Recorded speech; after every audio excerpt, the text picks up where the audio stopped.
ಅವಧಾನದಲ್ಲಿ ಒಂದು ಪದ್ಯದಲ್ಲಿ ನೀವು ಗಣೇಶನ ಸ್ತುತಿಯನ್ನು ಮಾಡಿ ಅಂತ ಅವ್ರು ಪ್ರಚಕ್ರು ಕೇಳ್ತಾರೆ. ಗಣೇಶ ಅಂತ ಹೇಳೋದಕ್ಕೆ ವಿನಾಯಕ, ಲಂಬೋದರ ಏನಾದರೂ ಒಂದು ಹೇಳ್ಬೋದು ಅಂತ. ಅವರು ಒಂದು ಅಕ್ಷರ, ಈ ಅಕ್ಷರ ಬರಬಾರ್ದು ಮೊದಲಿಗೆ ಅಂತ ಹೇಳ್ತಾರೆ.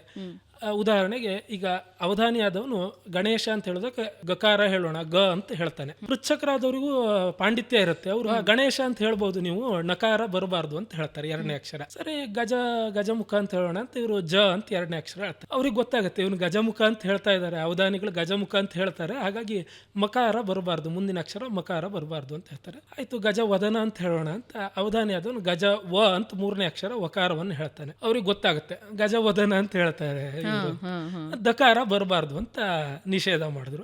ಗಜ ವ ಆಗಿದೆ, ಮತ್ತೆ ಹಿಂದೆ ಹೋಗೋಕ್ ಆಗಲ್ಲ, ಇದರಲ್ಲಿ ದಕಾರ ನಿಷೇಧ ಮಾಡಿದ್ದಾರೆ. ಆದ್ರೆ ಅವಧಾನಿ ಆದವರಿಗೆ ಈ ಶಬ್ದಕೋಶಗಳ ಪಾಂಡಿತ್ಯ ಬೇಕು. ವಕ್ತ್ರ ಅಂದ್ರೆ ಮುಖ ಅನ್ನೋ ಅರ್ಥ ಇದೆ, ಹಾಗಾಗಿ ಗಜ ವಕ್ತ್ರ ಅಂತ ಹೇಳ್ಕೊಂಡು ಗಣೇಶ ಗಜಮುಖ ಅಂತ ಇವರು ಪಾಸ್ ಹಾಕೊಂಡು ಹೋಗ್ಬೇಕು.